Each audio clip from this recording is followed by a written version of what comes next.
Every morning, millions of people go through the same habitual motion, genuinely believing they're saving themselves from exhaustion. You crack your eyes open to the sharp, jarring sound of an alarm, realize you're absolutely not ready to face the world, and fumble on your phone screen for that magic button. Snooze. 5, 9, or 10 more minutes of lazy warmth. Feels like you're giving your body a little well-deserved care, easing into the day. But right in that moment, a silent chemical disaster unfolds inside your skull. By hitting that button, you've just signed a death sentence for your focus, memory, and mood for the better part of the day. Why does an action that promises comfort actually turn your brain into mush? And how does that tiny button on your screen trap us in a state of permanent hormonal hangover? Let's face it, waking up in the morning for most of us isn't a triumphant start to a new day. It's a miniature daily tragedy. And deciding to put off the inevitable seems perfectly logical. We think, I'll just lie here a little longer, gather my strength, and then I'll definitely pop up refreshed. It feels like common sense. In reality, it's an illusion, propped up by old habits and a total misunderstanding of how our bodies work. Statistically, more than 64% of people in developed countries regularly hit that snooze button. 2/3 of humanity starts the day trying to trick their own bodies. But here's the most absurd part. The time interval we use to postpone this battle wasn't designed by doctors, biologists, or even the creators of modern smartphones.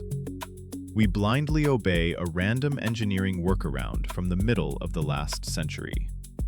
In 1956, the American company General Electric introduced an alarm clock model, the Telechron 7H241 snooze alarm. It was the first commercial device with a snooze function. The designers wanted to give us a chance to doze after the alarm, but they ran into a physical limitation of the mechanism.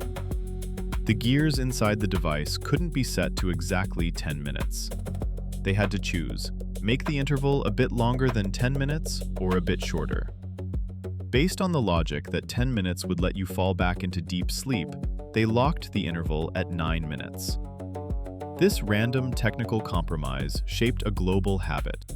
That arbitrary technical choice became cemented in our culture. Today, Apple and Google engineers can set any interval they want, but they left those default 9 minutes as a nod to tradition. We program our smart gadgets based on the limitations of old brass gears from 1950s New York. And okay, that might just be a historical curiosity. The problem is, those 9 minutes have turned into the perfect weapon against our own biology. To grasp the scale of the disaster, you need to understand how your body works on the inside. Under normal conditions, waking up is an insanely complex system boot. Your body starts preparing to open its eyes about an hour and a half to 2 hours before you actually get up. It's like getting a passenger jet ready for takeoff. First, your body temperature, which was at its lowest during the night, slowly rises. Your brain gradually stops producing melatonin, the sleep hormone. At the same time, your adrenal glands start pumping cortisol, the stress and alertness hormone, into your bloodstream, and your liver releases glucose to give your muscles their first shot of energy. Your nervous system climbs, step by step, from the dark depths up toward wakefulness. So when that first alarm goes off, you're supposed to be right at the top step. Yeah, you might still feel groggy, but physiologically, you're ready to get up. And then, into this process that took millions of years of evolution to perfect, your finger reaches out and hits the snooze button. Your brain gets a false signal. The gears of that ancient mechanism in your head grind backward, and what should have been a gentle awakening turns into a full-on system crash. When you hit snooze and close your eyes for just a few minutes, your body obediently follows the command to go back into sleep mode. You sink back into your pillow. It's dark and quiet. Because of the high level of adenosine that built up overnight, the substance responsible for that sleepy feeling, your body instantly plunges back into oblivion. We think we're in control. I'll just lie here a little longer with my eyes closed. But your nervous system doesn't have a passive standby mode. To it, sleep is a highly regulated process that you can't just pause and resume from the same spot.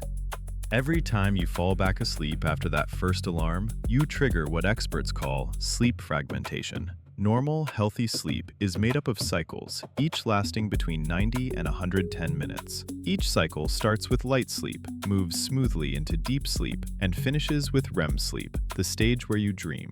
But when you drift off for just 5 or 10 minutes, your brain can't complete that journey, physically impossible. Instead, it dives straight into the start of a new cycle, non-REM sleep, which very quickly pushes you into those deep stages. In those short minutes, your brain manages to take the first step into that dark room of deep sleep, but it doesn't have enough time to walk back out naturally. And then, the second alarm goes off. That second ring rips you out of the worst, most dangerous stage for waking up, deep sleep. Imagine you're driving on the highway at full speed and someone yanks the parking brake. That's basically what happens to your central nervous system. Your brain, which just started to slow its rhythms and settle in for a long rest, gets hit with a massive shock. A huge surge of adrenaline and noradrenaline floods your blood. Your heart races, your blood vessels spasm, but this isn't alertness. This is pure panic from your body. Scientists call this state sleep inertia. The term itself first appeared in 1976, thanks to researchers Lubin and Johnson. They described the phenomenon as a sharp, temporary decline in mental and motor abilities right after waking up. Under normal circumstances, when you wake up naturally at the end of a sleep cycle, this inertia lasts anywhere from 5 to 15 minutes. You stretch a little, yawn, and that brain fog quickly fades away. But when you're ripped out of a deep sleep phase, that inertia turns into a lingering nightmare. What you feel in those moments isn't just laziness or not wanting to go to work. It's a deep physiological conflict. You get out of bed, but your body refuses to follow commands. Your movements feel clumsy. You bump your shoulder into door frames, drop things, and your thoughts crawl along at the speed of a drowsy snail. You can take a cold shower or down a cup of strong coffee, but that only masks the problem without actually solving it at a fundamental level. The irony is that by trying to squeeze out a little more comfort and rest, we get the exact opposite effect. We willingly prolong our own state of dysfunction. The brain literally gets stuck somewhere between sleep and wakefulness, unable to fully commit to either state. Physically, you might already be on the bus or even at your desk, but metabolically, your head is still fast asleep, dead to the world. You try to force yourself to focus, but your prefrontal cortex simply refuses to process information. So how exactly does this morning fog affect our everyday decisions? And why do scientists compare hitting the snooze button to downing a shot of hard liquor? To get a look inside that fog, researchers at the University of California, Berkeley ran an experiment using functional magnetic resonance imaging. They scanned the brains of people who had just woken up after interrupted and repeated sleep. The results were alarming. The scans clearly show that in the prefrontal cortex, the very area responsible for complex decision-making, logic, self-control, and memory, there's still a high level of delta wave activity. Normally, delta waves dominate only when you're in deep, sound sleep. But here, a person is already standing on their own 2 feet, holding a cup of tea, trying to reply to work messages, while their prefrontal cortex keeps emitting signals of deep sleep. What's more, blood flow in that region drops by 20 to 25% compared to normal wakefulness. What that means is that you're physically awake, but your brain remains metabolically locked. In medical literature, this state is often called a hormonal hangover, and it's not just a neat analogy. You're literally trying to run a powerful computer on a dead battery.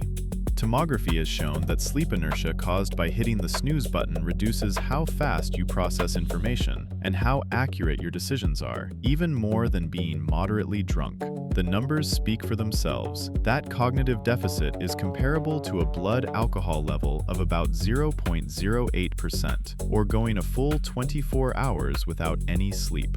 Your reaction time slows by an average of 350 milliseconds. Your short-term memory loses up to 40% of its effectiveness. So if you get behind the wheel half an hour after that extra dose, you're driving in a state that would get you a DUI. You're a danger to yourself and everyone around you, and you don't even realize it. So what's happening on a chemical level? The main culprit behind this morning sabotage is a substance called adenosine. It's the neurotransmitter of fatigue. Throughout the day, while you're awake, adenosine slowly builds up in your brain.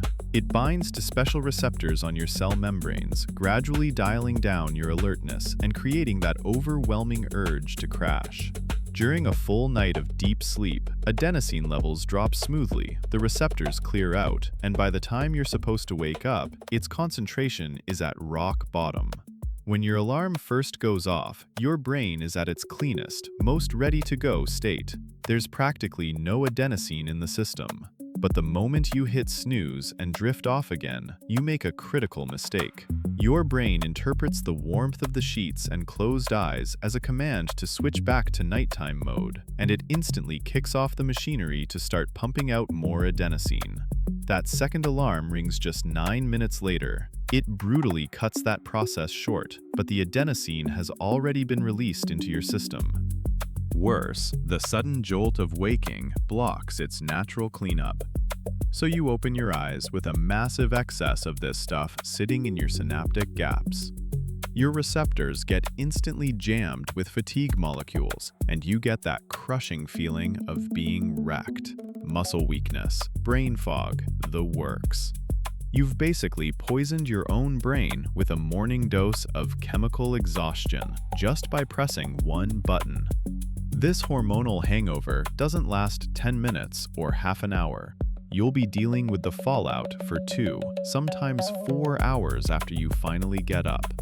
And while you're trying to push through that mental sludge, your body is going through massive physical stress. So what's happening to your heart and blood vessels during those hours, forced to work in emergency mode under waves of stress hormones? While your mind is slowly drifting through that adenosine fog, your body is living through an actual storm on the physical level. Under normal conditions, waking up involves a gradual rise in blood pressure. It's a natural process. Your blood vessels slowly tighten, getting your circulatory system ready for the demands of the day. But when you hit snooze again and again, you're putting your cardiovascular system through a brutal morning torture session. Every repeated alarm is a sharp punch to your heart. Instead of a smooth pressure increase, you get a series of violent spikes. Chronobiologists have found a deeply alarming pattern. People who regularly use the snooze button have a morning heart rate that's 15 to 20 beats per minute higher than those who get up on the first ring. Imagine your heart is a cold car engine that gets revved up and immediately turned off without letting it warm up, 3 or 4 times in half an hour.